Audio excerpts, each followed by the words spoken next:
Yes people, good morning, good afternoon, good evening to all of you. कैसे हैं सब लोग? होप सो आप सब लोग बहुत बढ़िया रहेंगे। मैं बता दूं, मैं भी बहुत अच्छा हूं।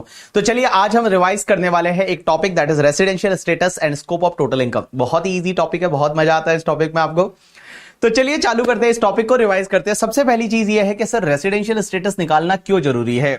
एक बात बता दूं, रेसिडेंशियल स्टेटस एवरी ईयर निकाला जाता है। एवरी ईयर देखना पड़ता है कि किसी भी पर्सन का रेसिडेंशियल स्टेटस क्या है, क्योंकि अगर कोई पर्सन रेजिडेंट बन जाता है ना, तो उसके लिए पूरे वर्ल्ड की इनकम पे टैक्स लगता है। मींस इंडिया की income as well as foreign से जो इनकम कमाएगा उस पे भी टैक्स लगेगा अगर कोई पर्सन रेजिडेंट बन जाता है। लेकिन अगर कोई पर्सन नॉन रेजिडेंट होता है ना, तो उसके लिए सिर्फ इंडिया की इनकम है, उसी पे टैक्स लगता है। तो अपने को पता करना पड़ेगा कोई पर्सन रेजिडेंट है या नॉन रेजिडेंट है करंट प्रीवियस ईयर में। तो चलिए चालू करते हैं। सबसे पहले रेसिडेंशियल स्टेटस इंडिविजुअल का, कि सर इंडिविजुअल का रेसिडेंशियल स्टेटस कैसे देखेंगे। तो इंडिविजुअल का रेसिडेंशियल स्टेटस देखने के लिए बेटा दो बेसिक कंडीशन है, और ये दो बेसिक कंडीशन जो है ना, ये दो बेसिक कंडीशन में से अगर आपने एक भी बेसिक कंडीशन सेटिस्फाइड कर ली तो आप बन गए रेजिडेंट। दो बेसिक कंडीशन है 1 और 2, और ये दो बेसिक कंडीशन में से आपने अगर एक भी बेसिक कंडीशन सेटिस्फाइड कर ली, means at least one basic condition satisfied कर ली, तो आप बन गए रेजिडेंट, अदरवाइज आप बन गए नॉन रेजिडेंट। अब आप बोलोगे ये दो बेसिक कंडीशन कौन सी है। सबसे पहली basic condition, stay in India for 182 days और मोर इन प्रीवियस ईयर, और stay in India for 60 days और more in previous year and 365 days और more in last 4 previous year. तो देखिए दो बेसिक कंडीशन क्या क्या समझने की कोशिश करना। सबसे पहला, stay in India for 182 days और मोर इन प्रीवियस ईयर, और stay in India for 60 days और more in previous year and 365 days और more in last 4 previous year. अब एक चीज समझना, यहां प्रीवियस ईयर का मतलब करंट प्रीवियस ईयर से है। आप 182 डेज या उससे ज्यादा इंडिया में स्टे किया है तो पहली बेसिक कंडीशन सेटिस्फाइड होगी। सेकेंड बेसिक कंडीशन क्या बोलती है, stay in India for 60 days और more in previous year, means current previous year में 60 डेज और मोर एंड 365 डेज और more in the last 4 previous year. Last 4 previous year means current previous year को छोड़ दीजिए, उसके पिछले जो 4 प्रीवियस ईयर है उसमें आपका टोटल 365 डेज और मोर का स्टे रहा है। अब ये दो बेसिक कंडीशन है, इन दोनों के बीच में यहां पे आप देखेंगे और लिखा हुआ है। और का मतलब होता है इन दोनों में से अगर एक भी बेसिक कंडीशन सेटिस्फाइड हो गई तो आप बन गए रेजिडेंट, अदरवाइज आप बन गए नॉन रेजिडेंट। अब एक बात समझना, अगर कोई एसएससी नॉन रेजिडेंट बन जाता है, कोई इंडिविजुअल नॉन रेजिडेंट बन जाता है, तो बेटा बोलने का तेल लेने गया, आगे आपको कुछ चेक करने की जरूरत नहीं है। मींस एक भी कंडीशन सेटिस्फाइड नहीं की, that person is a non resident बन गया तो तेल लेने गया। क्या बोला? तेल लेने गया। अपन लोग क्लास में क्या बोलते थे, गोज टू बाय ऑयल। तो नॉन रेजिडेंट बन गया तो गोज टू बाय ऑयल। लेकिन अगर कोई पर्सन है वो रेजिडेंट बन गया, मींस इन दोनों में से at least one basic condition satisfied कर दी, रेजिडेंट बन गया, तो आपको चेक करना पड़ेगा कि वो person resident and ordinarily resident है या फिर resident but not ordinarily resident है।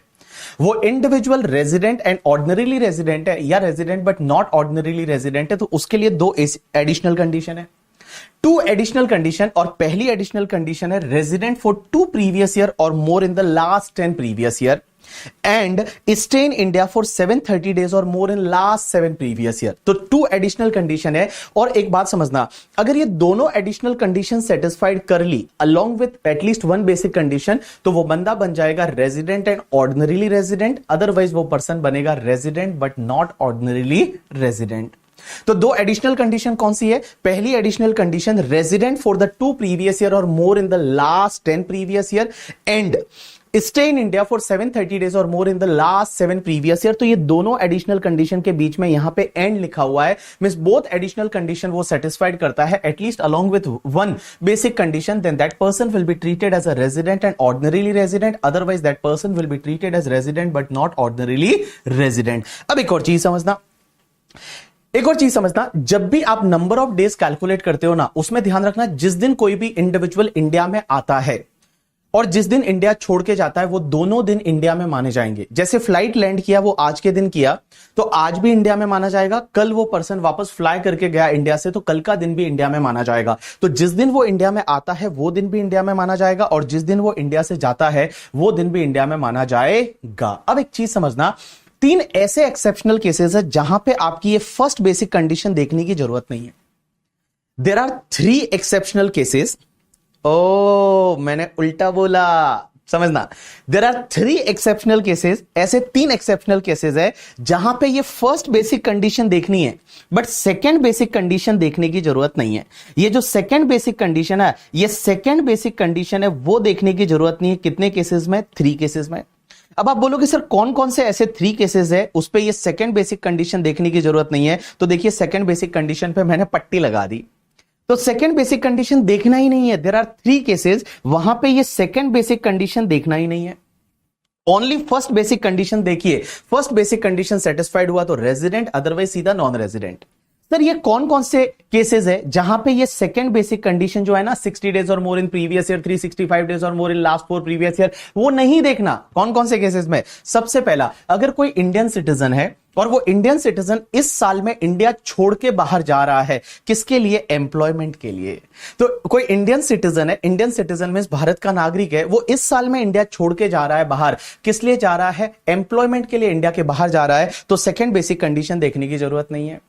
एम्प्लॉयमेंट का मतलब होता है कि बाहर या तो कोई जॉब करने जा रहा है या फिर कोई बिजनेस करने जा रहा है, कोई प्रोफेशन करने जा रहा है, तो वो तुम्हारे एम्प्लॉयमेंट की कैटेगरी में आता है। और एम्प्लॉयमेंट की कैटेगरी में आता है तो इंडिया के बाहर अगर इंडियन सिटीजन है, वो इस साल इंडिया छोड़ के बाहर जा रहा है for an employment outside India, तो आपको सेकंड बेसिक कंडीशन नहीं देखना।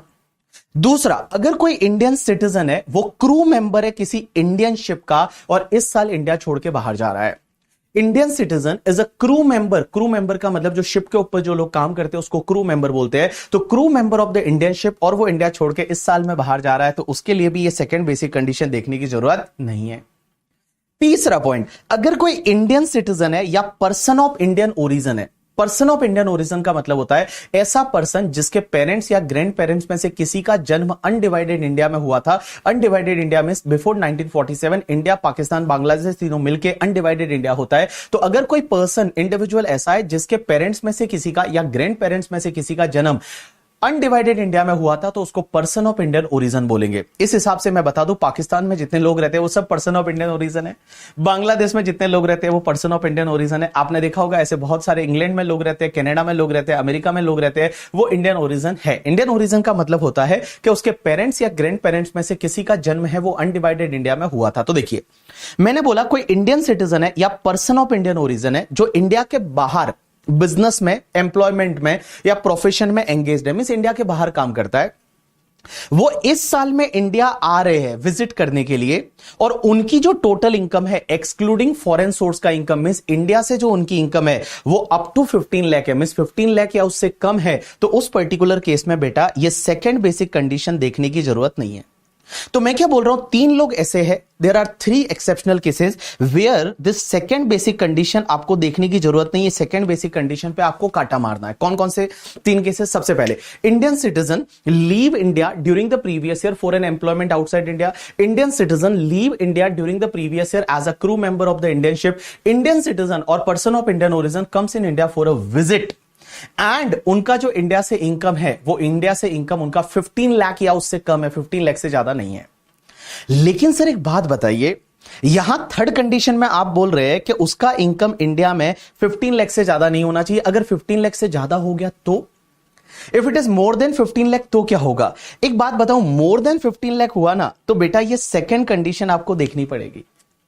ये सेकंड कंडीशन आपको देखनी पड़ेगी और यहां 60 डेज की जगह आपका रिप्लेस हो जाएगा 120 डेज से। 60 डेज की जगह आपका रिप्लेस हो जाएगा 120 डेज से। तो सेकंड बेसिक कंडीशन बन जाएगी stay in India for 120 days और more in previous year and 365 days और more in last 4 previous year. And guys, अगर फर्स्ट बेसिक कंडीशन सेटिस्फाइड नहीं होती और ये सेकंड बेसिक कंडीशन सेटिस्फाइड हो जाती है 120 डेज वाली, जब कोई इंडियन सिटीजन या पर्सन ऑफ इंडियन ओरिजिन जो इंडिया में आ रहे हैं, विजिट के लिए आ रहे हैं और उनका इंडियन इनकम 15 लाख से ज्यादा है और ये सेकंड बेसिक कंडीशन अगर सेटिस्फाइड हो जाती है तो वो बंदा रेजिडेंट बन जाएगा। बट सीधा resident but not ordinarily resident बनाना है, वहां पे फिर आपको एडिशनल कंडीशन वगैरह चेक करने की जरूरत नहीं है।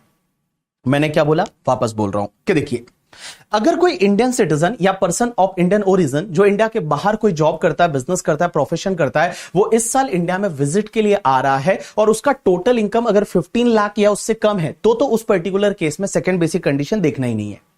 बट अगर वो 15 लाख से ज्यादा है तो आपको सेकंड बेसिक कंडीशन देखना पड़ेगा और 60 डेज की जगह आपका 120 डेज हो जाएगा। और अगर सेकंड बेसिक कंडीशन सेटिस्फाइड होता है, फर्स्ट बेसिक कंडीशन सेटिस्फाइड नहीं हो रहा, सेकंड 120 डेज वाला हो गया, तो बेटा आपको एडिशनल कंडीशन देखने की जरूरत नहीं, उसको सीधा बना दीजिए resident but not ordinarily resident. You got my point or not? Yes. अब एक और चीज समझना, यहां पे एक सीबीडीटी का क्लेरिफिकेशन है।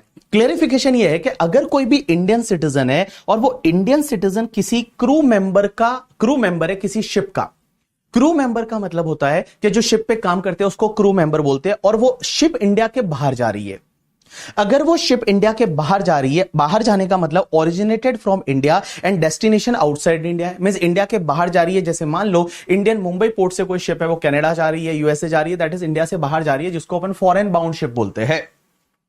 तो अगर कोई इंडियन सिटीजन है जो क्रू मेंबर है फॉरेन बाउंड शिप का, तो उसके केस में नंबर ऑफ डेज जब आप कैलकुलेट करते हो ना, तो उसके केस में एक चीज ध्यान रखना, जिस दिन वो शिप को ज्वाइन करता है, उस दिन वो एक डेट एंटर करता है in the continued discharge certificate. Means यहां पे जो नेवी वगैरह जो होते हैं, जो शिप वगैरह होती है, वो शिप में क्या होता है कि शिप को ज्वाइन करते टाइम एक सर्टिफिकेट होता है, उसमें आपको एक डेट एंटर करनी पड़ती है कि इस दिन आपने शिप को ज्वाइन किया। और जब वापस वो शिप इंडिया आ जाती है तो वो शिप को आप साइन ऑफ करते हो। साइन ऑफ करने का मतलब है उस शिप को छोड़ के आते हो। एक चीज ध्यान रखना, जिस दिन आपने डेट एंटर की थी उस वाले सर्टिफिकेट में और जिस दिन आपने साइन ऑफ किया, ये दोनों दिन एंड उसके बीच में जितने भी दिन है वो सब ये माना जाएगा कि आपका स्टे आउटसाइड इंडिया है।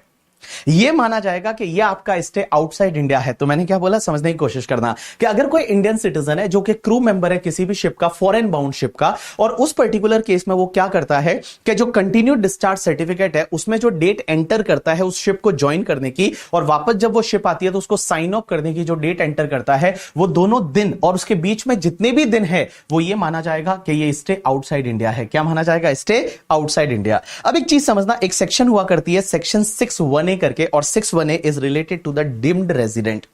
डीम्ड रेजिडेंट का मतलब क्या होता है कि जो रेजिडेंट बन नहीं रहा है बट उसको अपन रेजिडेंट मान लेंगे। अब एक चीज समझना, मैंने आपको 6(1) में क्या बताया था कि अगर ये दो बेसिक कंडीशन है, इसमें से अगर एक भी कंडीशन सेटिस्फाइड हो गई तो आप रेजिडेंट बनोगे, और कंडीशन सेटिस्फाइड नहीं हो रही तो आप क्या बन जाओगे? Non resident. अब एक बात समझना, कोई इंडिविजुअल ऐसा है जो दोनों कंडीशन सेटिस्फाइड नहीं कर रहा, तो वो ऐसे तो क्या बन गया? नॉन रेजिडेंट बन गया। अब एक बात समझना, इन्होंने बोला कि अगर कोई भी इंडियन सिटीजन है, एंड हैविंग टोटल इनकम, उसकी जो इंडिया में इनकम हो रही है फॉरेन सोर्स की इनकम को छोड़ के, जो इंडिया में इनकम होती है वो 15 लाख से ज्यादा है, और वो वर्ल्ड में किसी और कंट्री में टैक्स पे करने के लिए लायबल नहीं है। वर्ल्ड में किसी और कंट्री में वो टैक्स पे करने के लिए लायबल नहीं है। He is not liable to pay tax in any country outside India due to his domicile और due to his like residency, means वो किसी और कंट्री में डोमिसाइल रेसिडेंस की वजह से टैक्स पे करने के लिए लायबल नहीं है। तो लॉ मेकर्स बोलते हैं उसको हम इंडिया का रेजिडेंट मान लेंगे, बट उसको resident but not ordinarily resident मानेंगे। वापस से बोल रहा हूं, देखिए, अगर कोई इंडियन सिटीजन है जो नॉर्मली इंडिया का 6(1) के हिसाब से रेजिडेंट नहीं बनता है, लेकिन वो इंडियन सिटीजन की इंडिया में जो टोटल इनकम है वो टोटल इनकम 15 लाख से ज्यादा है फॉरेन सोर्स के इनकम को छोड़ के, और बेटा वर्ल्ड में किसी और कंट्री में वो person liable to pay tax नहीं है ड्यू टू हिज रेसिडेंसी और डोमिसाइल की वजह से, तो उसको इंडिया का रेजिडेंट मान लेंगे, but resident but not ordinarily resident मानेंगे।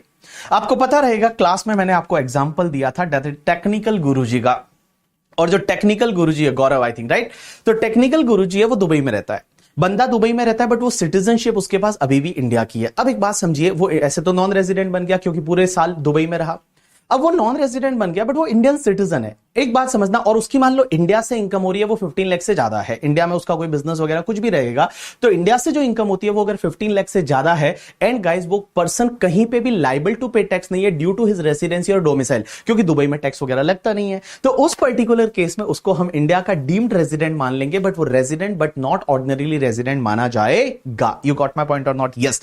अब एक चीज समझना, एचयूएफ का रेसिडेंशियल स्टेटस कैसे पता चलेगा? तो एचयूएफ का रेसिडेंशियल स्टेटस निकालने के लिए आपको देखना पड़ेगा कि वो एचयूएफ का कंट्रोल और मैनेजमेंट ऑफ इट्स अफेयर कहां से चल रहा है। मींस अफेयर कहां से चल रहा है नहीं, अफेयर्स का मतलब होता है कि उसका कंट्रोल मैनेजमेंट, उसके जो भी बिजनेस के जो अफेयर्स है वो कहां से कंट्रोल हो रहे हैं, मैनेज हो रहे हैं, वो कहां से हो रहे हैं। अगर वो पार्टली और फुल्ली इन इंडिया है तो एचयूएफ रेजिडेंट बन जाएगा, और अगर वो मान लो होली आउटसाइड इंडिया है तो वो एचयूएफ नॉन रेजिडेंट बन जाएगा। तो देखिए एचयूएफ के केस में आपको क्या देखना है कि उसका मैनेजमेंट कंट्रोल कहां से हो रहा है, मैनेजमेंट एंड कंट्रोल उसके जो अफेयर्स है उसका कहां से हो रहा है। अगर होली और पार्टली इन इंडिया है तो वो रेजिडेंट, और अगर होली आउटसाइड इंडिया है तो वो नॉन रेजिडेंट। अब एक और चीज समझना, अगर एचयूएफ रेजिडेंट बन गया तो आपको देखना पड़ेगा कि वो एचयूएफ आर एंड ओआर है या फिर आर बट एनओआर है। उसके लिए आपको देखना पड़ेगा क्या कर्ता जो उस एचयूएफ का है वो कर्ता दोनों एडिशनल कंडीशन 6 की सेटिस्फाइड कर रहा है नहीं। अगर कर्ता 6 की बोथ एडिशनल कंडीशन सेटिस्फाइड करता है तो वो एचयूएफ बन जाएगा R and O R, otherwise वो एचयूएफ बनेगा आर बट एनओआर। तो मैंने क्या बोला, देखो कंट्रोल एंड मैनेजमेंट है उसके अफेयर के कहां से, पार्टली और होली इन इंडिया है तो रेजिडेंट, अदरवाइज नॉन रेजिडेंट। और उसका karta both the additional condition of the 6 satisfied करता है तो वो एचयूएफ बन जाएगा resident and ordinarily resident, otherwise वो HUF resident but not ordinarily resident. अब एक और चीज समझना, partnership firm, AOP, BOI, local authority and artificial juridical person, उनका रेसिडेंशियल स्टेटस डिपेंड करेगा कंट्रोल एंड मैनेजमेंट पे। तो उसका control and management of affairs कहां से है, अगर वो होली और पार्टली इन इंडिया है तो रेजिडेंट, अदरवाइज सीधा नॉन रेजिडेंट। अब यहां पे वो नहीं देखना कि R and O R, R but NOR. एक बात बताऊं, ये R and O R and R but NOR है ना, ये सिर्फ इंडिविजुअल और एचयूएफ के केस में देखा जाता है, बाकी किसी भी पर्सन के केस में नहीं देखा जाता। तो मैंने क्या बोला कि कोई भी partnership firm, AOP, BOI, local authority, artificial juridical person है, अगर वो होली और पार्टली कंट्रोल फ्रॉम इंडिया है तो वो रेजिडेंट बन जाएगा, अदरवाइज वो क्या बन जाएगा, नॉन रेजिडेंट। कंपनी के केस में क्या होता है, एक बात बताऊं, जो भी इंडियन कंपनी होती है ना, जो इंडिया में इनकॉर्पोरेट हुई है, वो हमेशा रेजिडेंट होती है, ऑलवेज रेजिडेंट। बीबी वर्चुअल्स प्राइवेट लिमिटेड, रिलायंस है, टाटा है, ये सब क्या है, ये इंडिया में रजिस्टर्ड हुई है, इंडियन कंपनी है, तो ये सब ऑलवेज रेजिडेंट है। लेकिन कोई भी फॉरेन कंपनी है ना, वो फॉरेन कंपनी रेजिडेंट तभी बनेगी अगर उस फॉरेन कंपनी का पोयम इंडिया में है। पोयम का मतलब होता है place of effective management and control. Place of effective management and control कहां पे है, place of effective management and control का मतलब होता है कि उसके डिसीजन कहां से लिए जा रहे हैं, जो क्रूशियल डिसीजन है वो कहां से लिए जा रहे हैं। तो फॉरेन कंपनी का क्रूशियल डिसीजन अगर इंडिया से लिए जा रहे हैं तो वो फॉरेन कंपनी इंडिया की रेजिडेंट बन जाएगी, अदरवाइज वो फॉरेन कंपनी इंडिया की नॉन रेजिडेंट बन जाएगी करके। ठीक है, चलिए अब आप बोलोगे ये पोयम डिसाइड कैसे होता है, वो अपन सब सीए फाइनल में पढ़ने वाले हैं। उसके बाद में एक सेक्शन आती है 5, that is scope of total income.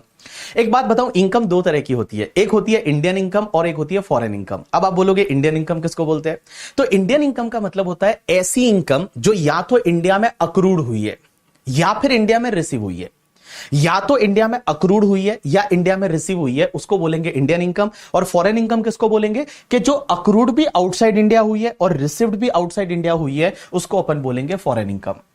तो इंडिया में या तो अक्रूड हुई है, अक्रू का मतलब जनरेट कहां पे हुई है। जैसे मैं सैलरी इनकम की बात करूंगा तो जॉब कहां पे कर रहे हो, अगर जॉब इंडिया में कर रहे हो तो अक्रू इंडिया में हो रही है। हाउस प्रॉपर्टी रेंटल की बात करूंगा तो हाउस प्रॉपर्टी लोकेटेड अगर इंडिया में है तो उसका रेंट है वो अक्रू इंडिया में हो रहा है।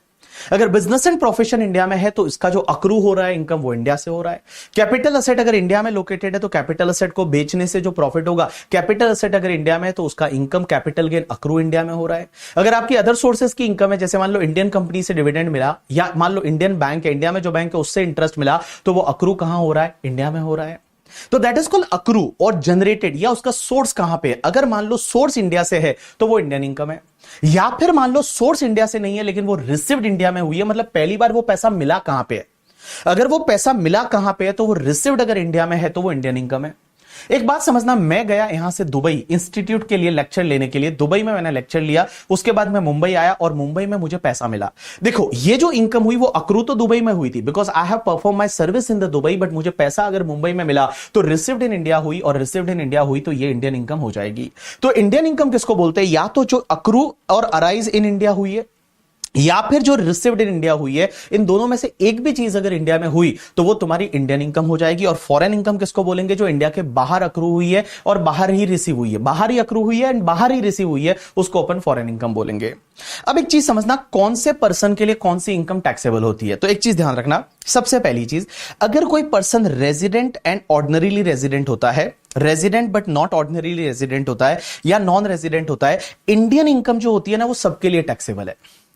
मींस इंडियन इनकम है वो सबके लिए टैक्सेबल है, आर एंड ओ आर के लिए भी टैक्सेबल है, आर बट एनओआर के लिए भी टैक्सेबल है, एंड एनआर के लिए भी टैक्सेबल है। इंडियन इनकम सबके लिए टैक्सेबल है। लेकिन जो फॉरेन इनकम होती है, फॉरेन इनकम में अगर फॉरेन इनकम है बट वो बिजनेस कंट्रोल फ्रॉम इंडिया है, या फॉरेन प्रोफेशन वो सेटअप इन इंडिया है। देखो, फॉरेन इनकम है मींस फॉरेन में बिजनेस है या फॉरेन में प्रोफेशन है, अक्रूड भी बाहर से हो रही है, रिसीव्ड भी बाहर से हो रही है, बट अगर वो बिजनेस कंट्रोल इंडिया से है, या वो फॉरेन का कोई प्रोफेशन ऐसा है जो पहले सेटअप इंडिया में हुआ था, वो फॉरेन का प्रोफेशन है, तो उस पर्टिकुलर केस में ऐसी जो फॉरेन इनकम है ना, जो बिजनेस कंट्रोल इंडिया से हो रहा है, प्रोफेशन वो सेटअप इन इंडिया बट अभी इंडिया के बाहर है, तो वो income R and O R के लिए टैक्सेबल होगी, आर बट एनओआर के लिए टैक्सेबल होगी, और एनआर के लिए टैक्सेबल नहीं होगी। अब एक और चीज समझना, कोई दूसरी फॉरेन इनकम है ना, तो दूसरी फॉरेन इनकम जो है वो सिर्फ आर एंड ओ आर के लिए टैक्सेबल होती है, आर बट एनओआर के लिए टैक्सेबल नहीं होती, और एनआर के लिए भी टैक्सेबल नहीं होती। तो मैंने क्या बोला, देखो, इंडियन इनकम तीनों के लिए टैक्सेबल हो जाएगी, foreign income but business control from India, profession was setup in India, वो आर एंड ओ आर के लिए टैक्सेबल है, आर बट एनओआर के लिए टैक्सेबल है, एनआर के लिए नहीं है। And guys, other foreign income है वो आर एंड ओ आर के लिए टैक्सेबल है, आर बट एनओआर एनआर के लिए टैक्सेबल नहीं है। इसको आप ऐसे समझ सकते हो, अब आपको समझ में आएगा। एक चीज ध्यान रखो, देखो, आर एंड ओ आर ऐसा है जिसके लिए पूरे वर्ल्ड की इनकम टैक्सेबल है। देखो ना, आर एंड ओ आर के लिए पूरे वर्ल्ड की इनकम टैक्सेबल है, इंडियन इनकम भी टैक्सेबल और फॉरेन इनकम भी टैक्सेबल। आर बट एनओआर के लिए इंडियन इनकम टैक्सेबल है और फॉरेन की इनकम वही वाली टैक्सेबल है जो बिजनेस कंट्रोल फ्रॉम इंडिया है या प्रोफेशन वो setup in India. And NR के लिए देखिए सिर्फ इंडियन इनकम है वही टैक्सेबल है। यही तो मैंने स्टार्ट किया था टॉपिक, तब बताया था कि आर एंड ओ आर के लिए देखिए पूरे वर्ल्ड की इनकम टैक्सेबल है, आर बट एनओआर के लिए सिर्फ इंडियन इनकम टैक्सेबल है, और फॉरेन की इनकम जो बिजनेस कंट्रोल फ्रॉम इंडिया है वो टैक्सेबल है, और एनआर के लिए जो है वो सिर्फ इंडियन इनकम है वो ही टैक्सेबल होती है। You got my point or not? Yes. अब एक और चीज समझना, ये तो हुआ इंडिविजुअल एचयूएफ की बात।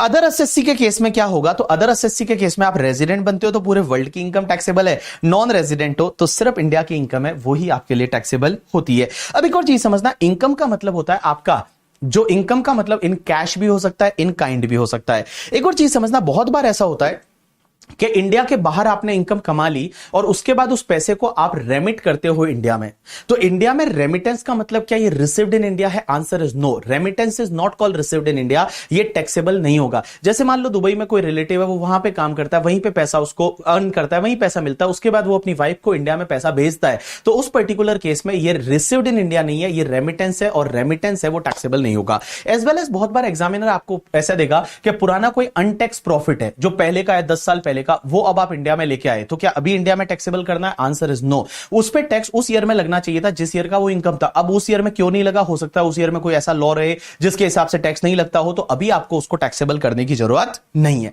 अब एक चीज समझना, इनकम एक तो रिसीव्ड इन इंडिया होती है, एक deemed to be received in India होती है। अब ये deemed to be received in India का मतलब क्या होता है? बड़ा सिंपल सा पॉइंट है, आपने देखा होगा सैलरी में आपको पता है एम्प्लॉयर कॉन्ट्रीब्यूशन करता है आरपीएफ में, और जो एम्प्लॉयर कंट्रीब्यूशन करता है आरपीएफ में 12% ऑफ सैलरी तक तो एग्जेम्प्ट होता है, बट 12% से ऊपर वाला है वो टैक्सेबल होता है। अब आप बोलोगे वो तो एम्प्लॉय को तो मिला ही नहीं पैसा, वो तो आरपीएफ में गया, तो भी क्या वो एम्प्लॉय के हाथ में टैक्सेबल होगा? आंसर इज यस, वो deem to be received in India माना जाएगा और वो एम्प्लॉय के हाथ में टैक्सेबल हो जाएगा। As well as the RPF पे जो इंटरेस्ट क्रेडिट होता है वो 9.5% तक पर एनम का एग्जेम्प्ट है, और 9.5% से ऊपर वाला रहेगा वो टैक्सेबल होगा, ये deem to be received in hands of employee माना जाएगा। एज वेल एज एम्प्लॉयर, आपको पता रहेगा जो न्यू पेंशन स्कीम 80CCD वाला है उसमें अगर एम्प्लॉयर कंट्रीब्यूट करता है, न्यू पेंशन स्कीम जो 80CCD वाला है उसमें अगर एम्प्लॉयर कंट्रीब्यूशन करता है, तो वो कंट्रीब्यूशन वाला पैसा मिला नहीं है एम्प्लॉय को, बट तो भी ये माना जाएगा it is received by employee and employee के हाथ में टैक्सेबल हो जाएगा। एज वेल एज अगर आपका यूआरपीएफ का पैसा आरपीएफ में ट्रांसफर करते हो, यूआरपीएफ का पुराना बैलेंस था वो अगर आरपीएफ में ट्रांसफर करते हो तो उस टाइम पे वो टैक्सेबल होता है, वो एम्प्लॉय को रिसीव नहीं हुआ, बट तो भी ये माना जाएगा कि वो deem to be received by employee. अब एक और चीज समझना, कुछ इनकम ऐसी होती है जो deem to be accrued or arise in India मानी जाती है। ऐसा देखने पे लगेगा ये तो इंडिया में अक्रू अराइज नहीं हुई, बट तो भी वो deem to be accrued or arise in India मानी जाएगी। कौन कौन सी? सबसे पहला, थ्रू और from any business connection in India. अगर मान लो नॉन रेजिडेंट का इंडिया में कोई बिजनेस कनेक्शन है और बिजनेस कनेक्शन की वजह से अगर कोई इनकम होती है तो वो उसके लिए deem to be accrued or arise in India माना जाएगी। अब आप बोलोगे ये बिजनेस कनेक्शन क्या होता है? मैं बता दूं, लास्ट ईयर तक बिजनेस कनेक्शन को इंटरमीडिएट में डिफाइन किया हुआ था, बट अभी उसको हटा दिया है।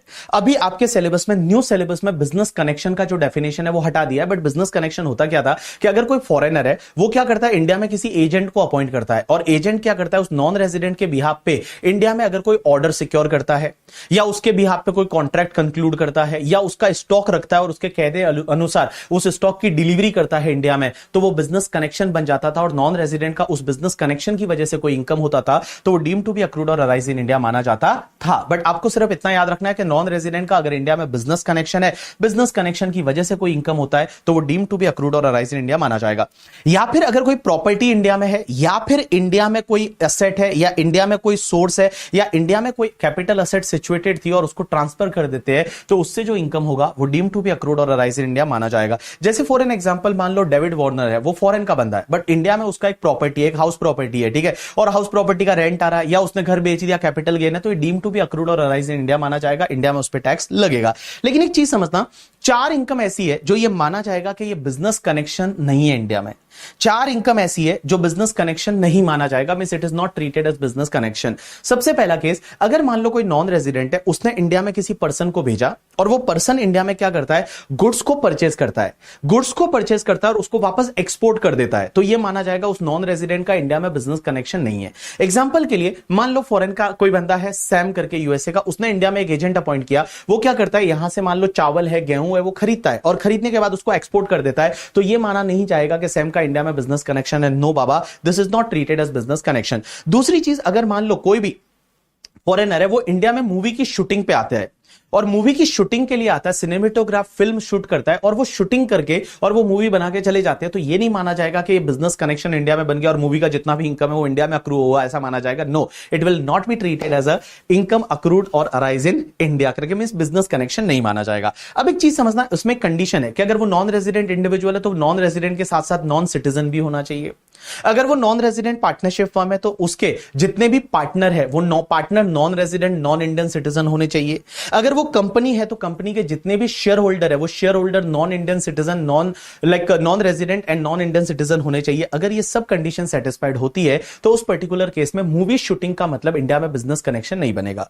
तीसरा, अगर कोई भी मान लो फॉरेन का कोई न्यूज एजेंसी है, वो इंडिया में क्या करता है, सिर्फ न्यूज को कलेक्ट करता है, और कलेक्ट करने के बाद उसको फॉरेन में एग्जिबिट करता है, तो ये कोई इंडिया में बिजनेस कनेक्शन नहीं बनेगा। जैसे मान लो एक अल जजीरा करके फॉरेन का न्यूज चैनल या न्यूज़पेपर है। अब अल जजीरा के मान लो कुछ एजेंट है, वो इंडिया में रहते हैं, और वो क्या करते हैं, इंडिया से न्यूज कलेक्ट करते हैं, व्यूज कलेक्ट करते हैं, और अल जजीरा फॉरेन में उसको एग्जिबिट कर लेता है, उस न्यूज को चलाता है, तो उस पर्टिकुलर केस में ये बिजनेस कनेक्शन नहीं बनेगा। एज वेल एज एक चीज ध्यान रखना, अगर कोई फॉरेन की कंपनी, और वो फॉरेन की कंपनी क्या करती है, अगर कोई अनअसोर्टेड या अनकट डायमंड इंडिया में लेके आती है, और इंडिया में उसको क्या करती है, सिर्फ डिस्प्ले का एक्टिविटी करती है, मींस उस डायमंड को सिर्फ डिस्प्ले करते हैं, डिस्प्ले का एक्टिविटी करती है अनकट या अनअसोर्टेड डायमंड को, तो वो बिजनेस कनेक्शन नहीं माना जाएगा। जैसे मान लो साउथ अफ्रीकन एक फॉरेन की कंपनी है, वो इंडिया में लाती है रॉ डायमंड, और रॉ डायमंड को क्या करती है, डिस्प्ले करती है, और डिस्प्ले करती है, तो उस पर्टिकुलर केस में बेटा ये कोई बिजनेस कनेक्शन नहीं बनेगा। अब एक और चीज समझना, इसके बाद नेक्स्ट पॉइंट ये आता है कि भैया वो इंडिया में कोई प्रॉपर्टी है, उससे कोई इनकम होती है, तो वो deem to be accrued or arise in India मानी जाएगी।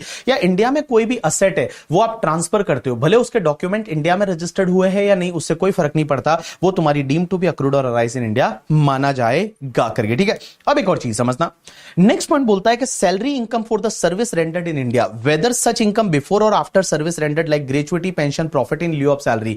जैसे फॉर एन एग्जांपल, एक बंदा है, उसने सर्विस इंडिया में दी थी, जॉब इंडिया में करता था, रिटायरमेंट के बाद वो थाईलैंड में शिफ्ट हो गया। अब रिटायरमेंट के बाद में वो थाईलैंड में शिफ्ट हो गया। अब एक बात समझना, वो थाईलैंड में बैठे बैठे पेंशन मिल रही है उसको, तो वो pension deem to be accrued or arise in India मानी जाएगी, क्योंकि उसने सर्विस इंडिया में रेंडर्ड की थी। एक और चीज समझना, अगर मान लो कोई भी इंडियन सिटीजन है और उसको अपनी गवर्नमेंट के लिए सर्विस दे रहा है, और गवर्नमेंट से जो सैलरी मिलती है ना, वो हमेशा deem to be accrued or arise in India मानी जाएगी। जैसे मान लो इंडिया के बहुत सारे जो इंडियन फॉरेन सर्विस के ऑफिसर है, वो बाहर इंडिया की इंडियन एम्बेसीज में काम करते हैं। जैसे कनाडा की एम्बेसी में यहाँ के लोग काम करते हैं, तो उनको पैसा कौन देता है, इंडियन गवर्नमेंट देती है। तो इंडियन गवर्नमेंट जो उनको सैलरी देगी, वो हमेशा deem to be accrued or arise in India मानी जाएगी, और वो इंडिया में टैक्सेबल हो जाएगी। लेकिन उनको जो परक्यूजिट और अलाउंसेस मिलते हैं ना, वो 10(7) की वजह से एग्जेम्प्ट होते हैं। तो सेक्शन 10 क्लॉज नंबर 7 की वजह से जो भी परक्यूजिट है, अलाउंसेस है, वो पूरे क्या हो जाएंगे, एग्जेम्प्ट हो जाएंगे। एक और चीज समझना, अगर इंडियन कंपनी किसी को भी डिविडेंड देगी ना, भले वो इंडिया के बाहर दे रही है, तो भी वो deem to be accrued or arise in India माना जाएगा। एक और चीज समझना, अगर मान लो इंडिया के बाहर आपने जाके किसी को गिफ्ट दे दिया, इंडिया के बाहर आपने जाके किसी को गिफ्ट दे दिया, मतलब gift of any money made by resident ने किसी नॉन रेजिडेंट को दिया है या फॉरेन कंपनी को दिया है या किसी आर बट एनओआर को दिया है, तो वो डीम टू बी अक्रूड और अराइज्ड इन इंडिया माना जाएगा। तो मैंने हुआ क्या, एक बात समझने की कोशिश करना। मैं इंडिया से पैसा लेके दुबई गया, अब दुबई में मैंने किसी शेख को गिफ्ट कर दिया, दुबई में मैंने किसी शेख को गिफ्ट किया। अब वो शेख क्या बोलता है कि ये इनकम तो हमरा दुबई में अक्रूड हुआ है, रिसीव भी दुबई में हुआ, तो इंडिया में टैक्सेबल नहीं। बोला ऐसा कैसे?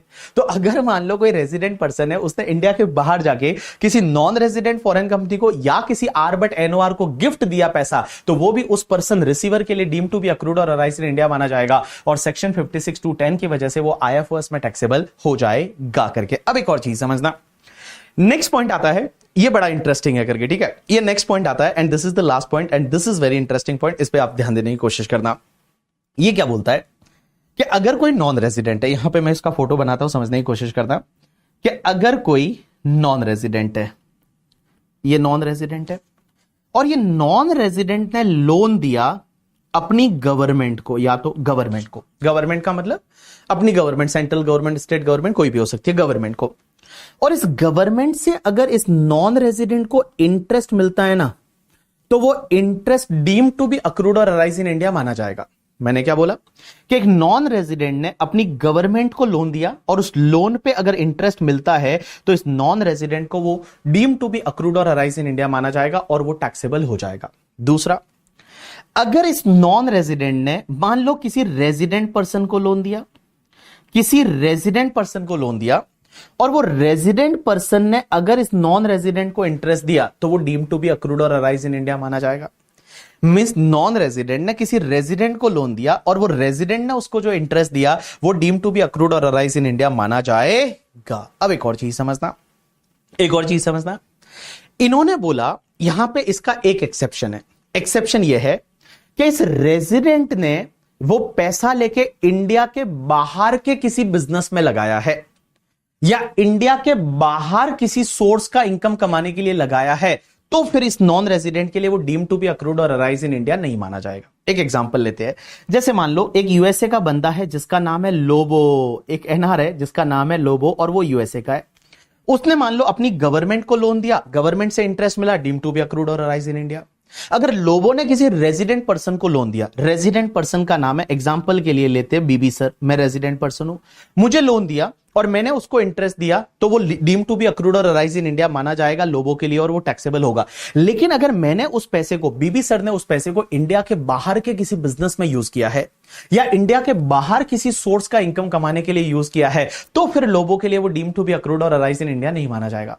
जैसे मान लो मैंने क्या किया, मैंने सोचा कि मैं जाके और मान लो नेपाल में बिजनेस करूंगा, तो मैंने पैसा लोबो से लिया जो नॉन रेजिडेंट है, मैं रेजिडेंट हूं, मैंने लोबो से पैसा लिया और मैंने उसको नेपाल के बिजनेस में यूज कर दिया, तो मैं जो इंटरेस्ट पे कर रहा हूं लोबो को, वो लोबो के लिए फिर deem to be accrued or arise in India नहीं माना जाएगा। अब एक और चीज समझना, अगर ये लोबो ने लोन दिया वो किसी नॉन रेजिडेंट को दिया, मतलब एक नॉन रेजिडेंट दूसरे नॉन रेजिडेंट को लोन दे रहा है एंड इस नॉन रेजिडेंट ने उस पैसे को इंडिया के किसी बिजनेस या प्रोफेशन में लगा दिया, उस नॉन रेजिडेंट ने वो पैसा इंडिया के किसी बिजनेस एंड प्रोफेशन में लगाया, तो जो भी इंटरेस्ट मिलेगा उस नॉन रेजिडेंट को, इसको वो deem to be accrued or arise in India माना जाएगा। तो जैसे मान लो लोबो है, लोबो ने क्या किया, एक कोई होबो करके है जो कनाडा का है, अब लोबो ने होबो को लोन दिया, मींस यूएसए का बंदा कनाडा के बंदे को लोन दे रहा है, बट वो कनाडा का जो बंदा है होबो, उसने वो पैसा इंडिया के किसी बिजनेस या प्रोफेशन में लगा दिया, तो जो भी इंटरेस्ट मिलेगा वो deem to be accrued or arise in India माना जाएगा। लेकिन एक चीज ध्यान रखना, यहां पे जो नॉन रेजिडेंट है उसने उस पैसे को कहां लगाया, इंडिया के बिजनेस या प्रोफेशन में लगाया, तो ही वो इंटरेस्ट इस लोबो के लिए deem to be accrued or arise in India माना जाएगा। You got my point or not? Yes, this is related to the interest. एक और चीज बता दूं, यहां सिर्फ तभी deem to be accrued or arise in India माना जाएगा जब ये होबो जो है कनाडा का, वो उसको इंडिया के बिजनेस या प्रोफेशन में लगाता है। मान लो इंडियन कंपनी के शेयर खरीद लेता है या इंडिया में इन्वेस्ट कर लेता है, तो deem to be accrued or arise in India नहीं माना जाएगा। ये तभी माना जाएगा जब होबो जो कनाडा का है वो पैसा लोबो जो यूएसए का है उससे लेने के बाद इंडिया के किसी बिजनेस या प्रोफेशन में लगाता है, बिजनेस या प्रोफेशन करता है उसका खुद का पैसे से, तो उस पर्टिकुलर केस में वो deem to be accrued or arise in India माना जाएगा। ऐसा ही एक कॉन्सेप्ट आता है रॉयल्टी और एफटीएस का। रॉयल्टी एफटीएस का मतलब होता है, रॉयल्टी का मतलब जैसे मान लो know how, patent, copyright, trademark, franchisee, design वगैरह आप देते हो, तो उससे जो पैसा मिलता है, उसके बदले जो पैसा मिलता है, that is called royalty. As well as fees for technical service का मतलब होता है कि अगर आप कोई टेक्निकल सर्विस देते हैं, मैनेजमेंट सर्विस देते हैं और उससे रिलेटेड कोई पैसा मिलता है, दैट इज कॉल्ड एफटीएस और फीस फॉर टेक्निकल सर्विस। अब एक चीज समझना, यहां पे इन्होंने क्या बोला कि अगर कोई नॉन रेजिडेंट है, एग्जांपल के लिए वापस वही ले लेते हैं, लोबो। लोबो एक नॉन रेजिडेंट है, उसने क्या किया, अब अपनी गवर्नमेंट को कोई सर्विस दी और गवर्नमेंट ने अगर रॉयल्टी एफटीएस दिया, तो वो लोबो के लिए deem to be accrued or arise in India माना जाएगा। या फिर मान लो लोबो ने किसी रेजिडेंट पर्सन को, बीबी सर को कोई ऐसी सर्विस दी और जो कि जिसके लिए रॉयल्टी एफटीएस का पैसा मिला, तो वो भी deem to be accrued or arise in India माना जाएगा। लेकिन बीबी सर ने उस सर्विस को इंडिया के बाहर के किसी बिजनेस में या इंडिया के बाहर के किसी इनकम अर्न करने में लगाया, तो वो deem to be accrued or arise in India नहीं माना जाएगा। अब एक चीज समझना, लोबो ने वो सर्विस होबो को दी, और होबो का है नॉन रेजिडेंट है, होबो कहां का है, कनाडा का। अगर होबो को दी तो उस पर्टिकुलर केस में वो deem to be accrued or arise in India तभी माना जाएगा जब ये होबो ने क्या किया, वो वाला सर्विस है वो इंडिया के किसी बिजनेस या प्रोफेशन में लगाया या इंडिया में किसी सोर्स का इनकम कमाने के लिए लगाया। देखो इंटरेस्ट वाले पार्ट में ये लाइन नहीं जुड़ी हुई थी। इंटरेस्ट वाले में क्या था कि ये जो होबो है ना, वो क्या करता है, उस पैसे को इंडिया के किसी बिजनेस या प्रोफेशन में लगाता है, बस इतना था। लेकिन यहां पे क्या है कि जो सर्विस ले रहा है होबो, ये होबो इंडिया के किसी बिजनेस प्रोफेशन में लगाता है वो सर्विस, या इंडिया में किसी सोर्स का इनकम कमाने के लिए लगाता है,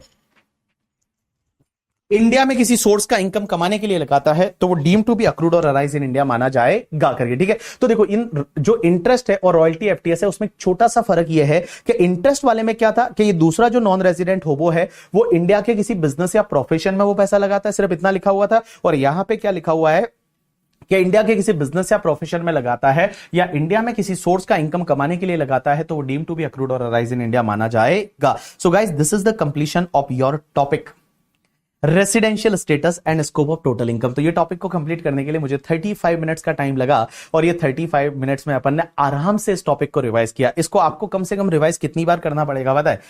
कम से कम 10 बार रिवाइज करेंगे, 10 बार इसको सुनेंगे। जहां पे भी आप चल फिर रहे हैं, घूम रहे हैं, खाना खा रहे हैं, कुछ भी कर रहे हैं, आप इसको सुनेंगे, आपके दिमाग में चीजें फिट बैठते जाएगी। और जैसे ही आप इसको रिवीजन लेक्चर को सुन ले, उसके बाद फटाफट आप क्वेश्चन मिलाइए, आप एमसीक्यूज करिए। और जब आप क्वेश्चन मिलाएंगे, जब आप एमसीक्यूज करेंगे, तो मैं आपको बता दूं, आपका कॉन्फिडेंस है वो वहां इस हाई लेवल पे चला जाएगा। और मैं बता दूं, अगर आपको फर्स्ट ग्रुप क्लियर करना है तो टैक्सेशन का पेपर क्लियर करना है, क्योंकि बाकी दो पेपर इजीली क्लियर हो जाते हैं। मेन जो बच्चे अटकते हैं वो टैक्सेशन में अटकते हैं, और टैक्सेशन में इसलिए अटकते हैं क्योंकि पेपर बड़ा वास्ट है। लेकिन ऐसे ऐसे लोग भी हैं जिन्होंने 90 प्लस स्कोर किया है टैक्सेशन में। इस बार आपने देखा होगा ऑल इंडिया रैंक 1 जो आई, जय जुमुलिया, और वो हमारा स्टूडेंट था और उसने 96 मार्क्स टैक्सेशन में स्कोर किया। 96 किसको बोलते हैं? बहुत सारे बच्चे बोलते हैं कि सर 96 में तो 2 बच्चे पास हो जाते करके। ठीक है, सच बोल रहा हूं, 2 बच्चे पास हो जाते हैं 96 में, बट वो बंदे ने 96 मार्क्स स्कोर किया, बहुत बड़ी बात है। सोचो उस बंदे की अंडरस्टैंडिंग लेवल क्या रही होगी, उसका लिखने का तरीका क्या रहा होगा, उसके प्रोविजन कितने अच्छे से दिमाग में बैठे होंगे, तब जाके उसने 96 marks in the taxation paper score किया। अगर आप ढंग का स्कोर करना चाहते हैं, एग्जामिशन तो लानी ही चाहिए। एग्जामिशन लाओ, एग्जामिशन लाने के बाद मैं आपको एक ट्रॉफी देता हूं, पता है ना, एक सर्टिफिकेट मिलता है जिन लोगों को एग्जामिशन आती है। इस बार भी बहुत सारे बच्चों को एग्जामिशन आई और एग्जामिशन आती है, उनको मैं एक सर्टिफिकेट देता हूं, ट्रॉफी देता हूं। वो सर्टिफिकेट हमेशा आपके साथ में रहना चाहिए, ये आपके लिए मोटिवेशन है। और देखो, मेहनत तो करनी पड़ेगी, बिना मेहनत के इस दुनिया में कुछ भी नहीं मिलता करके। ठीक है, आपको लगता है कि आपके लिए एग्जाम के कितना टाइम बचा है? बहुत कम टाइम बचा है, और इस टाइम में आप जो है वो 100% पढ़ाई को दे दो, बाकी सब चीजों को छोड़ दो। आप ये समझिए एग्जाम तक आपके लिए वनवास है। राम जी जो थे, राम जी ने 14 साल का वनवास भोगा था। वनवास मतलब जंगल में रहना, वहां पे कोई भी सुख सुविधाएं नहीं थी, बिल्कुल सुख सुविधाएं नहीं थी, और उसके साथ उन्होंने, वो तो भगवान थे करके, ठीक है, वो तो राजा थे कहीं पे, बट उन्होंने घर वालों के कहने पे इतना कर लिया था। अपने पापा ने बोला कि ये कर लो, उन्होंने वैसा कर लिया था। क्या आप अपने आप से पूछो, आप कितना वनवास भोग रहे हो? आपने जो आपके टीचर कह रहे हैं, आपके घर वाले कह रहे हैं, आपके पेरेंट्स कह रहे हैं, क्या उसका आप 100% मान रहे हो? आप क्या वनवास भोग रहे हो? एक बार ट्राई तो करके देखो, 4-5 महीने सब चीजों को छोड़ के तो देखो, एकदम दुनिया से विरक्त होके तो देखो, सिर्फ एंड सिर्फ पढ़ाई पे ध्यान लगा के तो देखो, रिजल्ट जो है वो आपका आएगा करके। ठीक है, जैसे राम आए हैं वैसे आपका भी रिजल्ट आएगा, और ऑब्वियसली आप जो है वो आगे बढ़ोगे और सीए बनोगे, बिकॉज लाइफ में यही 4-5 साल है जो आपकी जिंदगी बना सकते हैं या बिगाड़ सकते हैं। बिकॉज मैं हमेशा बोलता हूं कि you are only maker and breaker of your life. So guys, give your 100% करके। ठीक है, और अच्छे से पढ़ाई करिए, बाकी रिवीजन लेक्चर के थ्रू हम लोग मिलते रहेंगे। Thanks a lot.